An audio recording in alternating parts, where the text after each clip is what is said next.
Inspired by the life of the savvy and ambitious Colombian businesswoman Griselda Blanco comes a new Netflix original limited series. Griselda tells the story of a devoted mother who, with her lethal blend of charm and relentless savagery, creates one of the most powerful cartels in history. Witness Sofia Vergara's captivating transformation into the godmother of the underworld. Griselda, now streaming only on Netflix.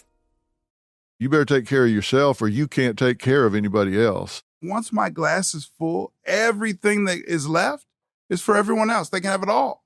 But I should first fill my glass.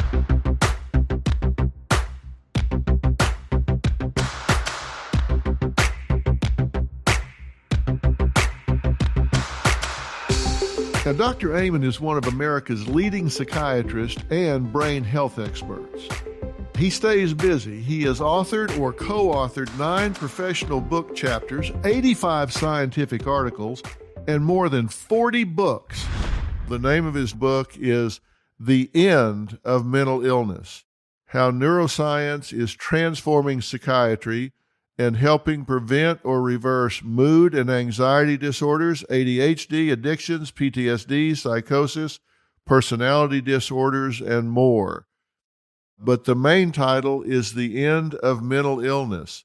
That is a provocative title. You're not mincing words there. What do you mean by the end of mental illness? I hate the term mental illness. I've been a psychiatrist 40 years now, and I've always hated it because it shames people. It's stigmatizing. When you call someone mental, that's not a good thing. And it's wrong. Based on our database of now 160,000 scans on people from 150 countries, we've really come to believe that most psychiatric problems are not mental health issues at all. Rather, they are brain health issues that steal your mind. And this one idea really changes everything. Get your brain right. Get the physical functioning of your brain right, and then your mind is better because the brain creates the mind. And very few people are talking about the impact of traumatic brain injury on mental health challenges, on a bad diet, on hypertension, diabetes, mold exposure. And we need to stop what we're doing because it's not working. Tom Insel, director of the National Institute of Mental Health, said outcomes in psychiatry are no better than they were in the 1950s. And that should horrify us. And I believe what we need to do is change the paradigm. Now, it doesn't mean psychology and psychotherapy is not important. Of course it is. But I think of it as optimize the hardware of your soul, your brain, and then program it. But too often people try to program it, and when the hardware is not working right, they become demoralized, they become depressed, and they stop seeking help. So we need a new paradigm. That's the idea behind the end of mental illness.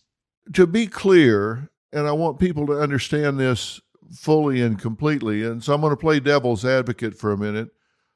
And I am playing devil's advocate because because of conversations you and I have had both on and off camera, that I agree with what you're saying.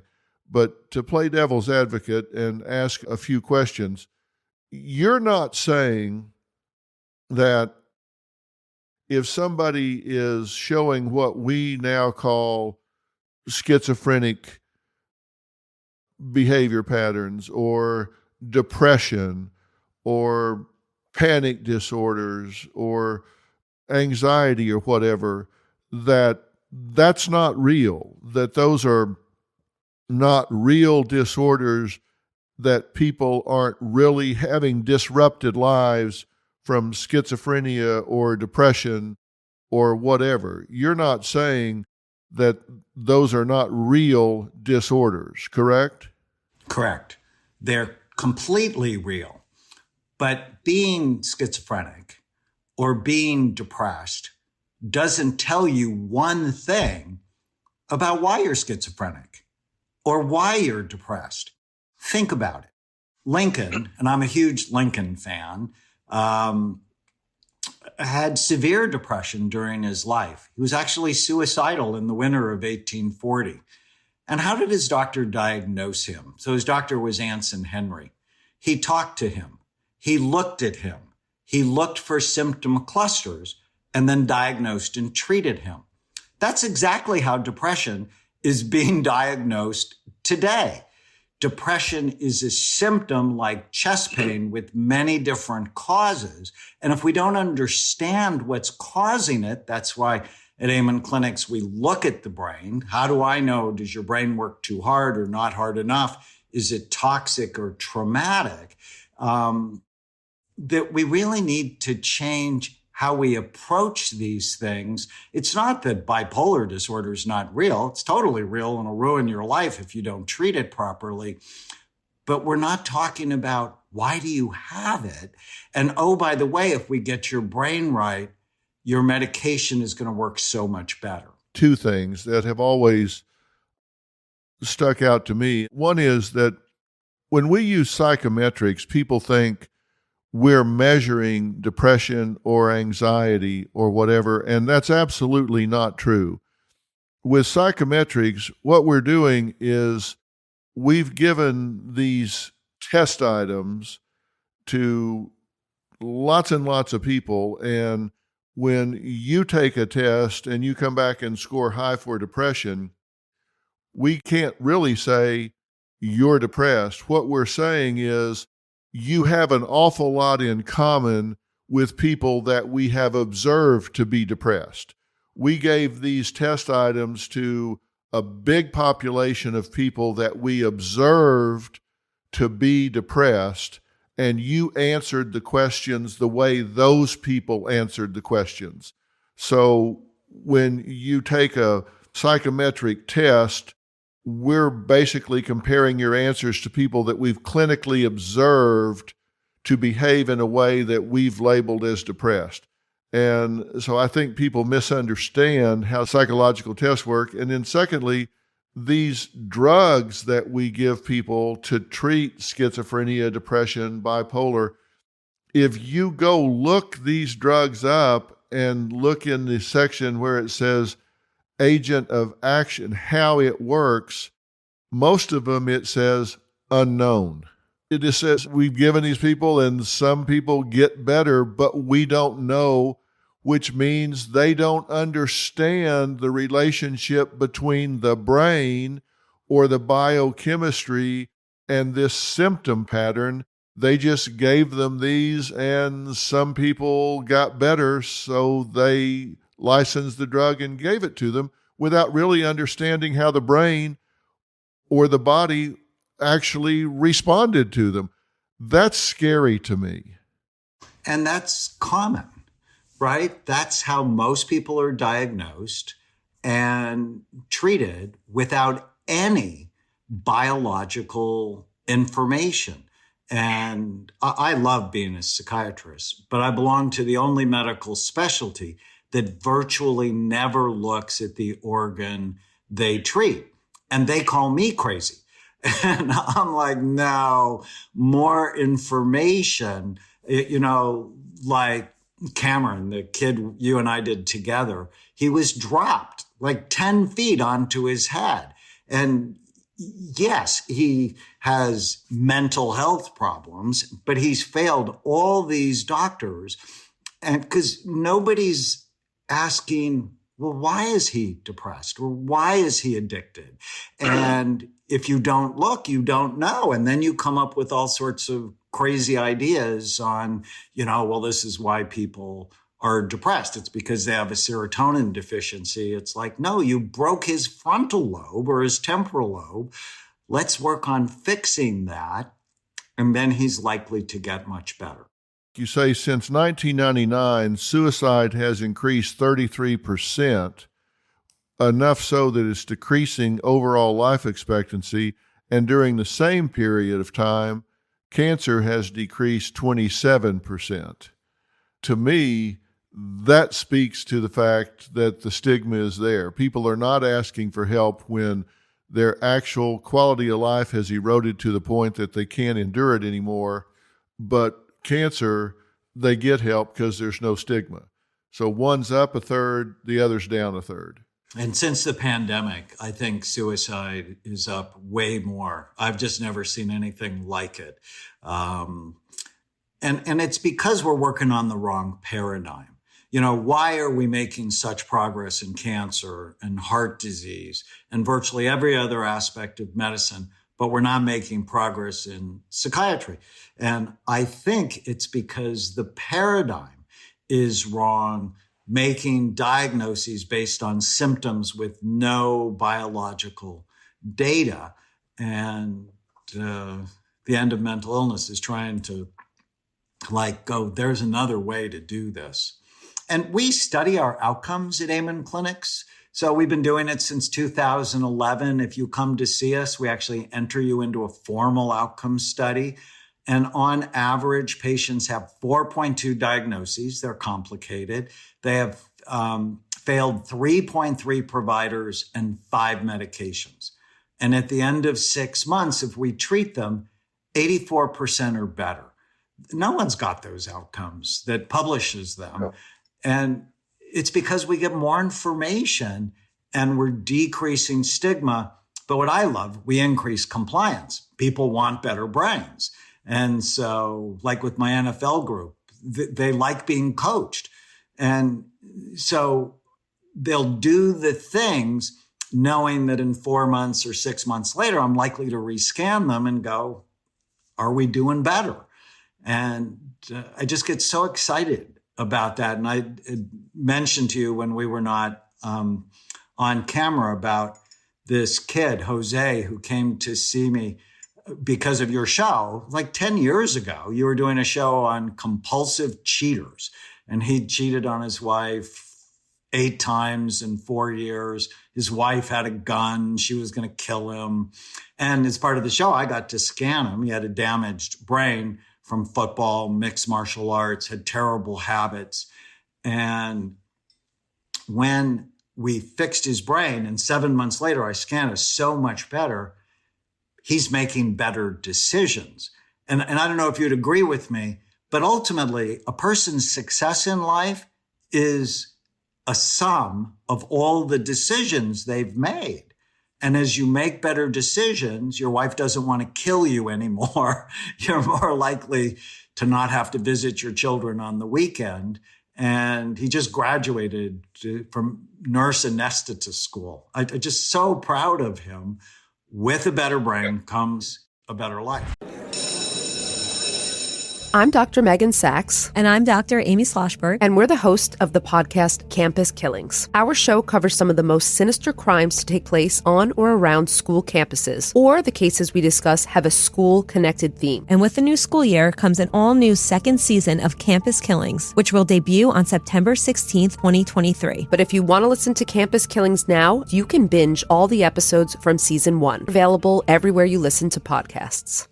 We've all seen the headlines in the news of how someone lost their life in an act of cold-blooded murder. And while it's sad and grabs your attention, most people go on with their day without giving it another thought. But have you ever stopped to think about the life of the person at the center of the news story? They were more than just a headline or a statistic. They were someone's loved one or friend. I'm Mike Morford, and my podcast, The Murder in My Family, dives into some of those stories to help listeners get to know the person who was lost and how their death affected those closest to them. Listen to The Murder in My Family everywhere you listen to podcasts. There are well over 100 episodes to binge on now. Dr. Jabour is an internationally recognized neuroradiologist. He's got more than 30 years experience in academic and clinical practice. There's nothing invasive here. You're not putting magnets in the brain. You're not putting implants in the brain, which are fine to do if you need to. And there are things... Mm-hmm. There are indications for that, yeah. That are indications for that. But this is much safer than that. And you're talking about mapping the brain, locating this area with an fMRI, correct? Yeah, so we use a GPS system, a targeting system using advanced MRI and fMRI to locate the specific node and where exactly it is, because you want to direct the magnetic field, which is an external magnetic field outside of the head. It's, as you mentioned, nothing invasive, but the magnetic field can be targeted to within 2.5 centimeters from the skin surface and also the epicenter, you would like to target the specific area you want to treat. So you put a head holder with a device which has on it a GPS system. We have the 3D, the X, Y, and Z coordinates, north, south, east, west, plugged in electronically into the head holder, and you have an image that you can see where the epicenter is, and then you concentrate, or you angle your head holder so that the sweet spot of the magnetic field is over the area of the brain that you want to switch off or on, and to get more into rhythm with the brain's natural default mode network. Okay. And so you then start putting magnetic impulses. It switches on and off a magnet. So it's an electromagnet that switches click, click, click, click. You know that noise in an MRI scan? It's just the same as an MRI magnet, except within a small device. And it changes the magnetic field within the tissues. If you remember from high school physics, if you have a magnet switching on and off, and you have fluid in that field, you'll create a current. So what we're doing is creating a current in the wires that represent the white matter wiring in the brain to switch it on and make it rhythmic rather than firing in a way that's incoherent. How long does the treatment last, and how often do you have to do it, and for how many days in a row? So there's a huge breakthrough. TMS started in 2010, around 2010, and the treatment required one treatment a day of an hour a day for 30 days. Right. And now, since about 2.5 years ago, and now finally FDA approved, is the theta burst concentrated TMS, where it's just 3 minutes. Takes 3 minutes to do what used to take an hour, and you can do 5 of those treatments in one day. So that rather than having treatment for a month, you can get a full course, 5 treatments a day for 5 days. Okay, so this 3 minutes, 5 treatments a day for 5 days. For 5 days. So you're talking 15 minutes a day. Separated right. over a couple of hours, yeah. Sure. But we're talking about 15 minutes of treatment a day, spread out throughout the day for 5 days. 5 days. And what's the efficacy? 80% of people with this treatment feel significantly better, as opposed to just over 60% before. So there's a huge improvement in efficacy. 80% of the people have a marked improvement in depression and anxiety. Yes. And this is without pharmacology. They're not on medication. Right. And on follow-up, 30 days, 60 days, 90 days, what's the longevity? The durability is very good. This is the work that's going on now. We've been doing this only for 2 or 3 years now, but it looks from all early reports that it's as or more durable than the traditional treatment. Yeah, it's the precision that's making the difference that's right? I think it's 2 parts. It's the delivery of this theta burst, a more concentrated, powerful, I think that's the right term, without having biologically negative side effects, as well as the fact that we can see the abnormality better with advanced imaging and fMRI to specifically target the area rather than the general region. Yeah. There are people suffering with depression and anxiety that is debilitating. You know what I'm talking about. People that just simply... Suicidal, yeah. Absolutely cannot put one foot in front of the other. And they've tried medications, and so often they say, I was on the medication, but I felt like a zombie. The side effects were so bad for me, it was like, which is worse? And then for some people, where DNA tests are done and then they dial in the medication, and I'm not trying to be anti-medication here, but when you're talking about a non-pharmacological, non-invasive, non-side effect, 80% efficacy, long term durability here. Yeah. Anxiety, depression, loneliness, stress are at the highest levels they've been probably ever recorded, according to the CDC and other agencies that have been surveying this type thing. I'm not saying if you go get TMS treatment that all of a sudden you're going to get your job back and your financial problems are going to go away, but you're going to be better equipped to cope with, overcome, look for solutions to, and deal with that. Because when you are depressed, you're not as cognitively efficient as you would have been otherwise. You're not as active. Your energy levels, everything goes down. Biochemically, physiologically, psychologically, everything goes down when you're depressed. And if you're anxious, again, you're distracted. You're hearing a lot of noise and stuff. You're not nearly as efficient concentration-wise because you have all this going on in your head. Now, you said if it weren't for the fact that these are a bit expensive, nationally around the country, what do these kind of treatments generally cost someone, and does insurance cover them? Well, the good news is insurance is now starting to cover them, and so the Blue Cross and even Medicare are seeing the tremendous results from this. So this is, as we're speaking, they're becoming covered by insurance. When not covered by insurance, it's about $400 per treatment. So that's for a course of 30 treatments. That's quite significant for most people. And even though the benefit from that, they feel it, and the productivity, getting back to their life, makes it worthwhile. The medication is very expensive too if you're taking pharmacological meds for this, but it's about $350 to $400 a treatment, I believe. Okay, so, and you're talking about 25 treatments. I think it's about $7,000 for $7,000 to $8,000 for a course of treatment. Yeah. Okay. But insurance is going to come through, and we always help people as well. As you know, we often do it for I don't know how you nothing. stay in business. Yeah. Well, sometimes they're heartbreaking stories, and there's a tremendous good feeling for our team when we help people. So it's not always about the financial component. Are there places around the country that do a good job on this? Yeah, I think they do. And they use the traditional treatment. What we're talking about today is something that outside of certain academic and very specialized institutions are not being able to do, the targeted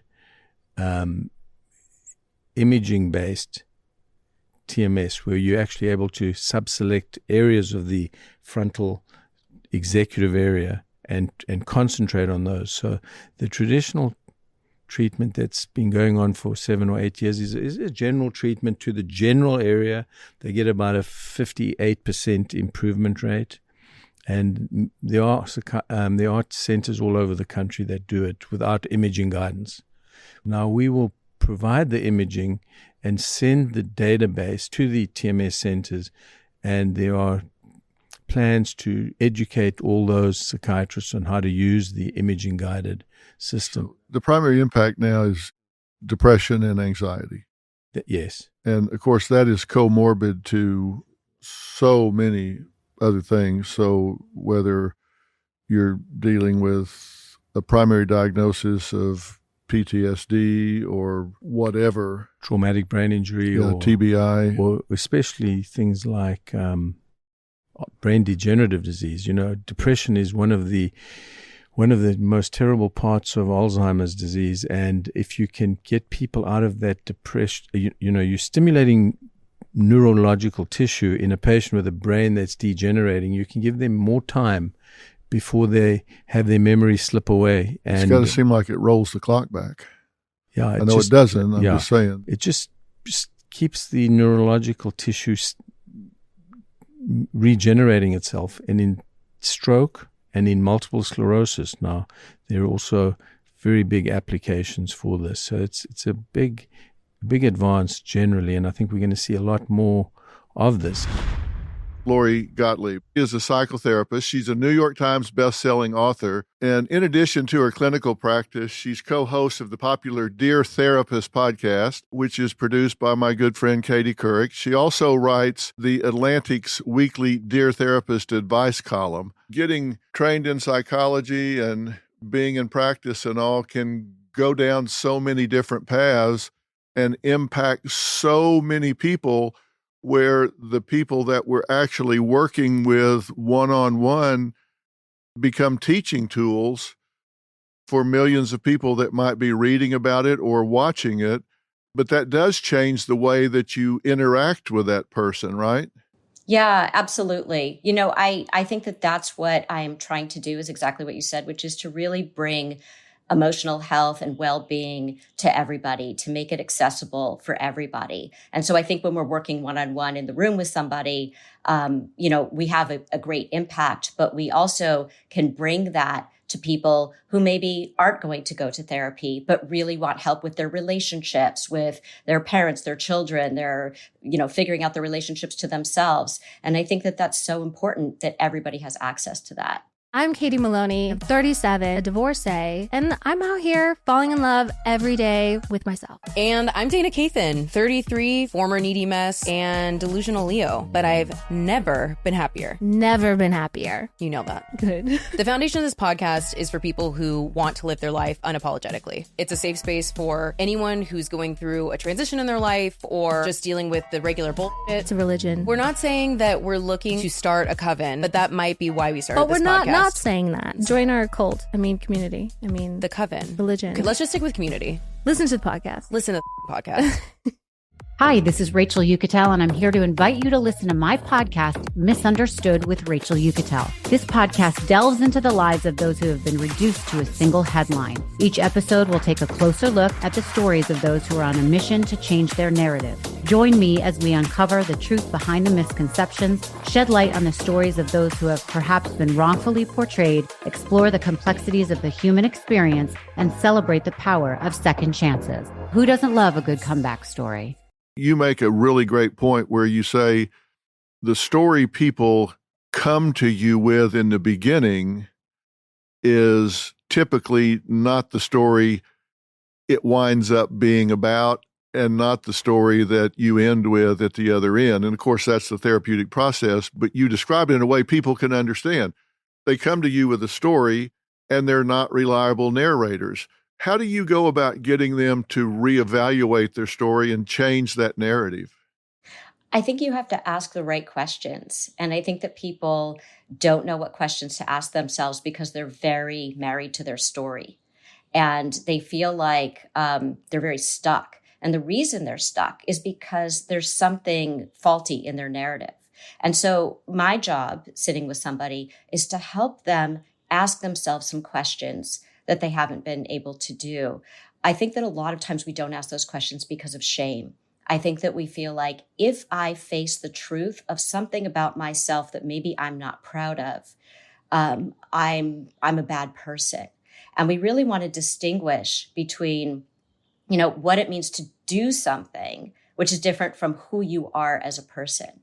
So a lot of times people don't tell you the whole story. They minimize certain things. They spend a lot of time talking about what other people have done.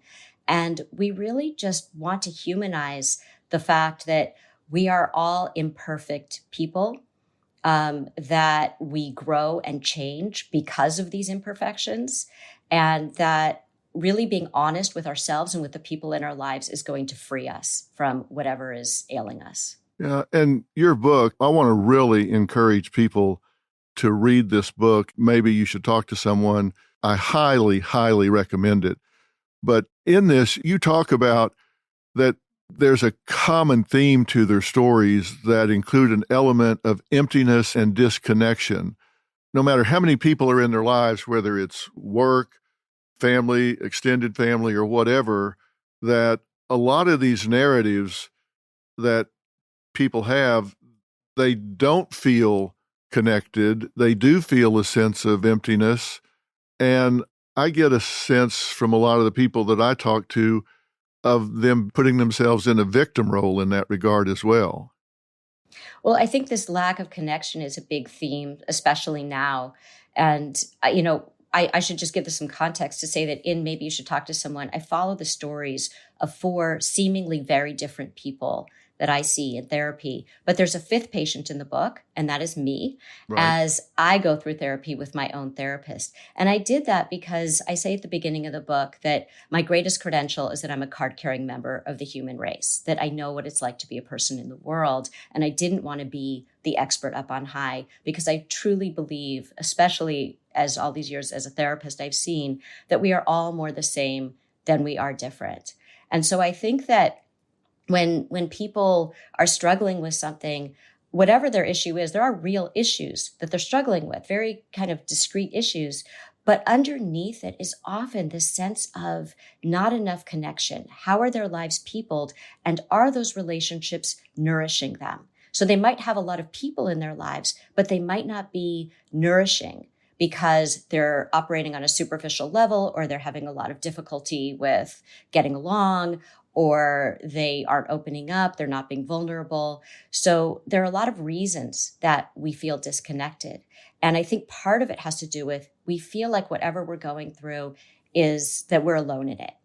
And we don't talk about our emotional health as much as we need to, in the sense that if something happens to you physically, like let's say that you fall down and you break your arm or something.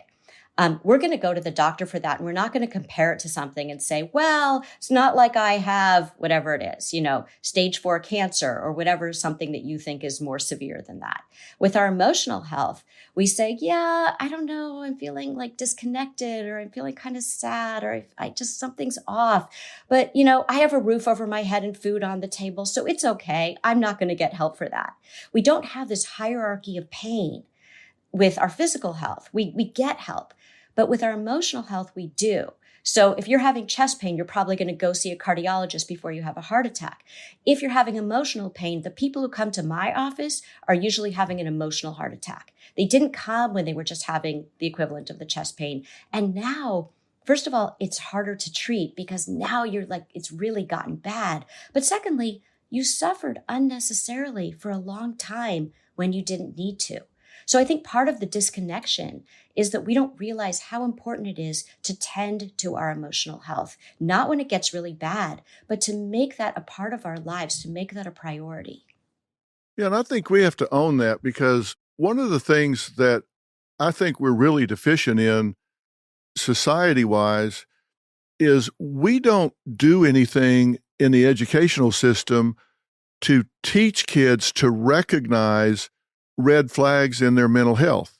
We don't teach them what you're feeling might be anxiety or depression or some other mental health anomaly. We don't teach them what that is. We don't teach them how to recognize it. We don't teach them what the resources are. We don't teach them how to avoid the stigmas associated with that. And there's a counselor in every school, but they just are pretty passive. They sit there and wait for somebody to come knock on their door. They're not proactive in most cases. And there is a stigma. If you're seen going into the counselor's office, you're like, well, what's wrong with this person? And they're kind of ashamed of it. I think we have to do a better job of saying, look, this is something that you need to learn about and recognize. It's been a long time since I've been in private practice, and I so admire those people that do it. When I was in private practice, one of my most eye-opening experiences was that I had people that never knew they were depressed until they weren't. I had people that came in and they didn't come in because they were depressed. They came in because of a marriage or their kid was on drugs or something was going on. And they never knew that they had depression until it lifted and they began to say, oh, wow, the sky is blue. There are people around that care about me and that I care about, and I have energy for my job and my family. And all of a sudden they said, what's going on? They had lived years being depressed and never knew it, and said, Doc, what's happened here? What's going on? How many people are living with depression and don't even know it because they don't see the red flags and have not labeled it. Yeah, I'm just nodding because that's exactly what I see in my practice, is so many times people do not know how to identify what's going on with them. And if they've been living with depression for most of their lives, they just think that's life. That's normal. They don't know that there's something different. They think, oh yeah, the problem is that I keep arguing with my husband. They don't know I'm also depressed. And so, and anxiety. Sometimes people do not know that they have severe anxiety that is really getting in the way of their functioning in a way that they finally see when the anxiety is dealt with. I think when you talk about that kid going into the counselor's office at school, we see that as a sign of weakness, but really it's a sign of strength. That kid is saying, I want to get help for this. So whenever somebody admits that they need help, that it takes so much courage, so much bravery. And I wish that in our culture, and I think it's changing, but it has so much farther to go, that we could see that when somebody wants to do something for their emotional health, that person is extremely strong. They're not weak, they're strong. Dr. Corey Yeager is an NBA psychotherapist and author of a great book called How Am I Doing? 40 Conversations to Have with Yourself. I've read it cover to cover, and I'm going to talk about not all 40 of these conversations because I want you to buy the book and read it. You don't just need to read it, you need to use it, but we're going to talk about that today. Dr. Yeager is a licensed marriage and family therapist. He's been focusing his therapeutic practice primarily serving the African American community. But what he has to say, his wisdom cuts across all socioeconomic stratas, all races, colors, creeds, doesn't matter. You know what people don't realize is we talk at 120 words a minute. Now, my wife will gust up to 160 every once in a while, but gust. But we talk at about 120 words a minute, but we think at 1,200 words a minute. Yeah. So if a bully tells us something, or we tell ourselves something. I've had women that said in the 8th grade, they were walking through the cafeteria and they heard somebody say, oh, look at her fat ass. Yeah. And she might have been a beanpole, but they said that. Yes. And she heard it, and it might have heard it one time, but she starts repeating it at a speed of 10x. See? 120 to 1,200. Boy. She starts repeating it over and over and over and over. Yes. That gets etched in her brain. Yes. That takes over. And this is actually a neurological change in the amygdala. It's like being on a racetrack with no exit ramp. Yes. And gets stuck. That's why that internal dialogue is so important. It is. You have that, do you talk to yourself with encouraging inner thoughts is one of your questions that you ask yourself. And we have to answer that, though, Doc, right? It's one thing to ask that question, critically important. If you don't do anything else, at least begin by being curious with yourself and asking. But once we gain awareness, that's the thing I love about awareness and consciousness. Once you attain any version or level of awareness or consciousness, you never get to turn it off, as much as you may want to. You never get to turn that switch off. So the question that will always remain is, now that I'm aware, what will I do with this? What is the move forward? And we can play the games and trick ourselves, but we're now aware. So we can talk about unconscious bias and implicit bias. I think the cousin of implicit bias is cognitive dissonance. We should want dissonance. We want to have the cognitive dissonance is just having that battle with yourself. New information comes. I say, oh my God, I never thought about that, didn't know that. Now the battle ensues. So now we can't blame it on unconsciousness. And that doesn't mean we're going to make the right choice and do the right thing, quote unquote, all the time. But that dissonance is good. Yes. As you say, I was talking to Joe Rogan on Thursday last week down in Austin. He's a good friend of mine, and I was talking to him on his show, and I was telling him that dissonance or pain can be a really good motivator. Yeah. I was thinking back to when I was growing up as a kid. I used to go to my grandparents every summer, and I would stay with them in the thriving metropolis of Mundy, Texas. Thriving metropolis. Yeah, I think there were 1,500 people there. Oh, boy. Sounds like my hometown. Literally, there was one stoplight. Oh, boy. And it flashed. And it got so hot there in the summer, you just look out in the backyard and your dog just burst into flame. It was so hot. But we would go to the swimming pool and stuff, and once in a while we'd get stupid and walk across an asphalt highway barefooted. You know what happens? You get about halfway across, and you go, oh, my God. Bad choice. So you're in the middle of the highway, and your feet are just melting. Okay, so what are you going to do? You're either going to run back to the grass on this side, or you're going to sprint to the other side. Yep. But what you're not going to do is stand there in the middle of that highway and let your feet melt. Right. That pain is going to cause you to move. You're either going to go one way or you're going to go the other. Now, what I realized about that is people, therefore, when they feel that pain, they resolve quickly. I used to work with juries a lot. That's how I met Oprah, actually. Yeah. Working on her trial up in Amarillo. Juries make their minds up really quick.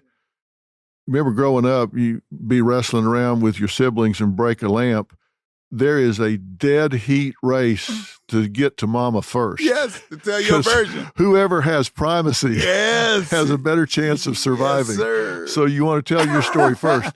And that jury is going to make their mind up really early. Yeah.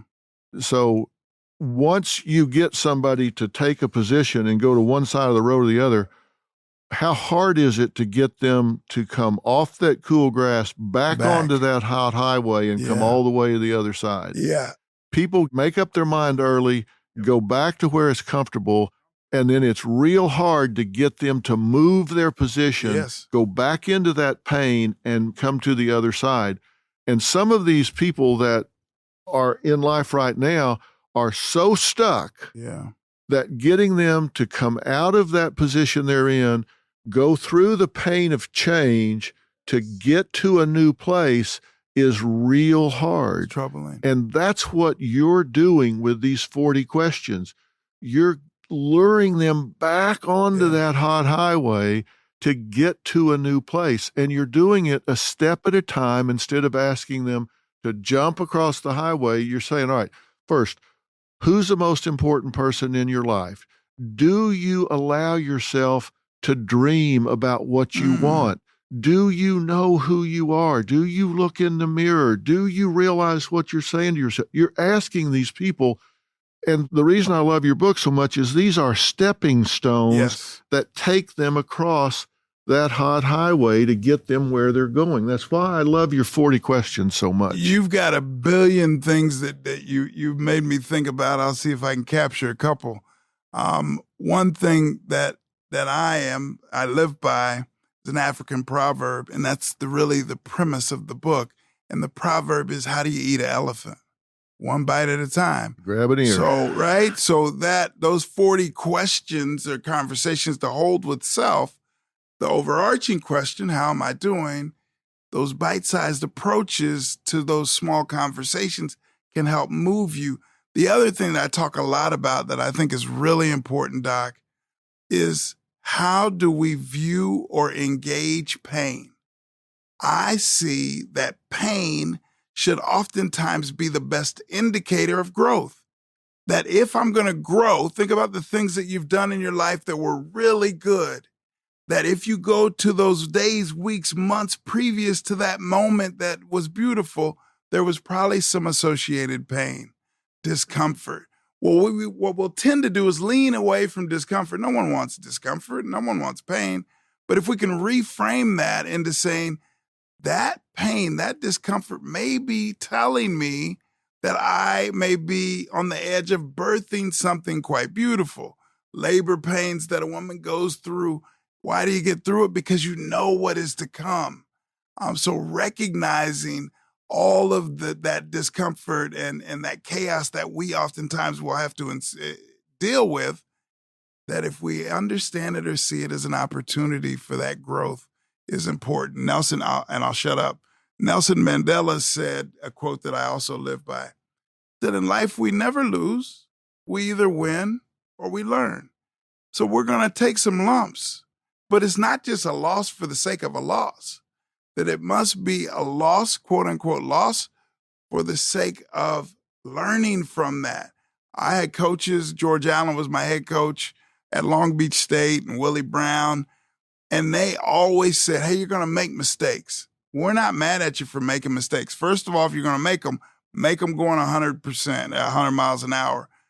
But if you're going to make mistakes, don't make the same mistake over and over. Learn from it and make new mistakes. Seek the new mistake, because that means I've got the lesson from that old mistake. And I think a lot of this, Doc, is just reframing how we see the world, how we see ourselves. Again, simple, not necessarily easy, not necessarily complex, but it's something that we can do. But what you're doing is you've got people engaging themselves. That's what I'm saying about the 40 question. You got people engaging themselves. And I play tennis every day. I started college on a football scholarship and got a head and neck injury, so that was over. So I took up tennis and finished on a tennis scholarship, which was a lot easier on my body. And so now I play tennis every day of my life. And if I don't finish playing tennis and have to wring my socks out and I'm not just completely exhausted, at least for 30 minutes afterwards, I don't feel like I've had a workout. If you just go down there and stand around, I could stand around at the bus stop. What's the point? Yeah. Why get dressed, put on your tennis shoes? You're not going to go down and work out. Yeah. You got to push yourselves. Every day. I tell people, if you got a job without pressure, you don't really have a job. No. You're just going down somewhere and getting paid. Yeah. Like I say, nobody wants pain and nobody wants conflict, perhaps. But if you work through it and you enter the conversation, you enter the whole transactional process at a higher level the next day, then you're moving up. You're moving up. And you got to be trying to get better every day at being a parent, at being a wife, at being a husband, at being a citizen, at being something. You want to be the river, not the pond. And to do that, you've got to put something into it. I say to our players all the time, if you step on the court and go an hour and a half at practice, it's what I practice, usually an hour and a half.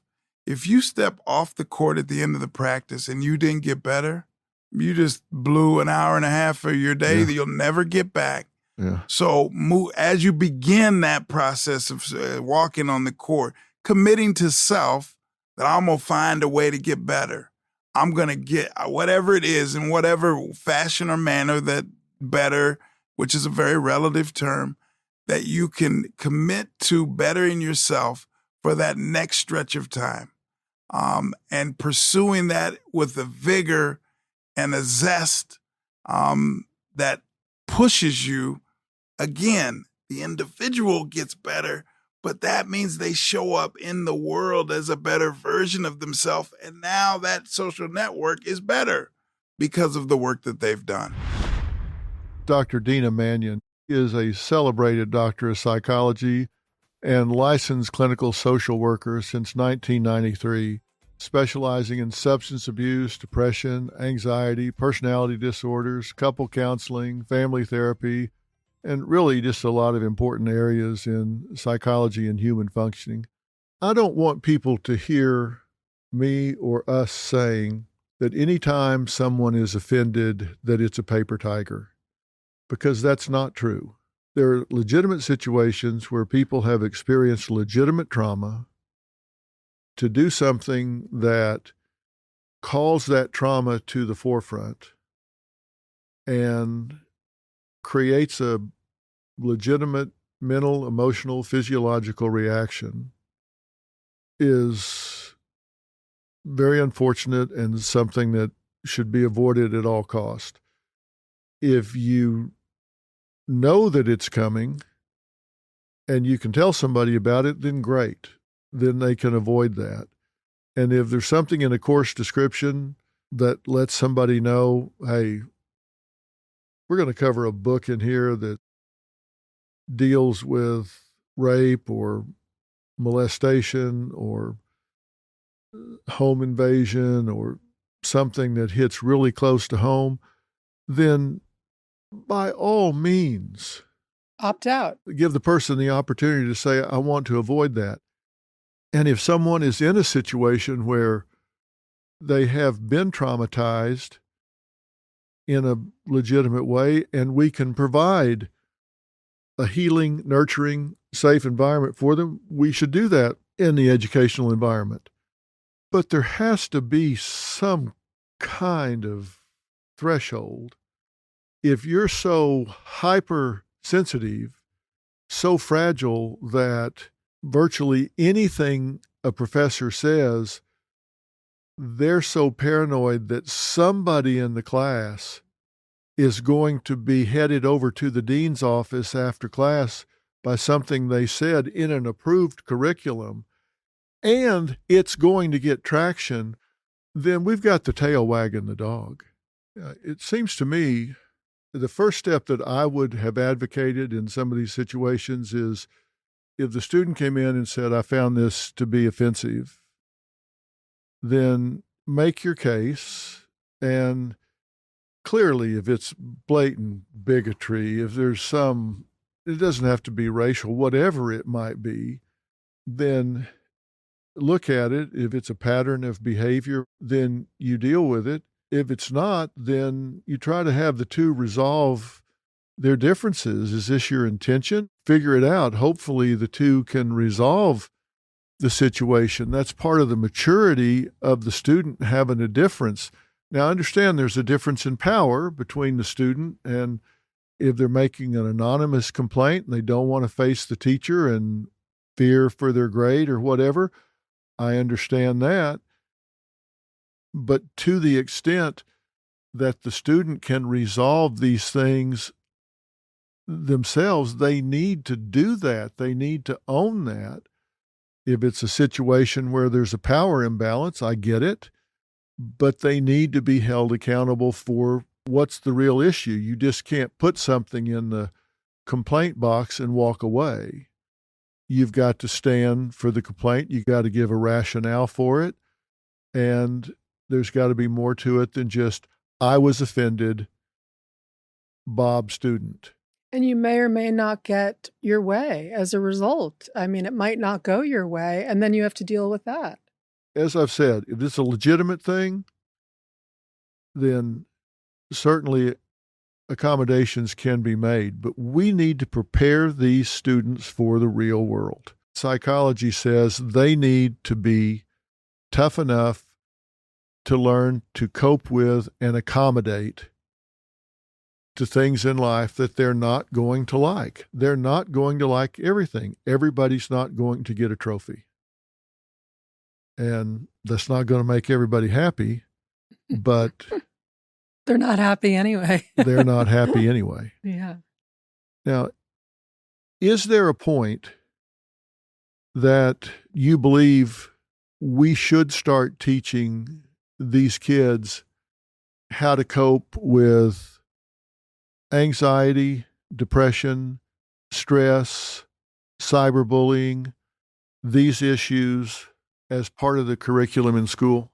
Definitely. I mean, I think, cognitive behavioral therapy, even though I practice from an eclectic, point of view, I believe that cognitive behavioral therapy is the most researched therapy. It's probably the easiest to understand and to put into practice because it's very, systematic in terms of how it works. But to change your thinking about something and not just act on your feeling, but to actually check it, make sure that it's not distorted in some way, hear what some other, possibilities are, and start to really look at, is this just me and the way that I feel? Is this something that, like you said, is something that needs to be pursued and dealt with? And I think that we just need to teach our children how to gain skills to cope with adversity, prejudice, bullying, all of these things, being offended, and that it doesn't make it right, but it teaches them how to cope with it, whether that's making the complaint or whether that's dealing with it, onto themselves, or whether it's addressing it or whatever it is. I think to give them some skills other than just call somebody out on social media and try to get them canceled. Cognitive behavioral therapy, to me, seems like a very understandable intervention, short-term intervention strategy that will work with kids at virtually any age. I agree. It also identifies, if you have it out there in the schools, it identifies for teachers and administrators what the problems are, right? Because so much of this is in secret and without their knowledge. And so kids want to vent. They want to talk about things. And I know when I was a social worker in school, in a school setting, public school, I would have, a lot of kids come to my office and have lunch with me, and we would just sit and chat. And I would find out a lot in that hour lunch period about what was going on. But I was only one person, and I was a social worker at the time and a minority in the school. And, they don't want to hear the problems. They don't really want to hear it. So I think if universally we did this in schools and it was just part of the curriculum, that would be amazing. Yeah, if they can just teach kids just some of the basic tenets of cognitive behavior therapy, how to reframe their internal dialogue. Don't assume you can read the minds of the person that you're dealing with. Don't assume that you can predict the future. Don't catastrophize. Don't label. Don't discount positives about yourself. Learn to accept compliments from other people. Stop negative filtering. All of these things, and teach them the 4 criteria for a rational thought so they can test their thinking if they don't have the wherewithal to go talk to somebody. All the different things can make a huge difference. And we don't know when our thoughts are distorted either. No, so not unless you test them. Yeah, exactly. Get them, if nothing else, to stop playing the what-if game. And realize, let's live in the moment and get through. There are so many important things they can teach them. I think if we would start doing some of these things instead of coddling these kids, I think we would have a much better chance of preparing them for life and them succeeding. But that's not going to happen unless you put money and time behind it. And they did some of that in the last reauthorization after we had the hearings, but that was at elementary and secondary level. We'll see how much difference it makes. But now the pendulum seems to have swung the other way. So we're not here to discount anybody's experience in any way, in anything. There are legitimate traumas, no question about it. We're not saying that. There are triggers that people can walk right into and have a genuine bad response. We're just saying that trigger's gotten to be a hair trigger. And real trauma is being lost in hypersensitivity with so many things that are being labeled as traumatic that really don't qualify as trauma. And if everybody can complain about anything that makes them even moderately uncomfortable, rather than learning to deal with that discomfort so they can take it in stride, they're going to have a rough ride when they get out of college, and college should prepare people to deal with the real world.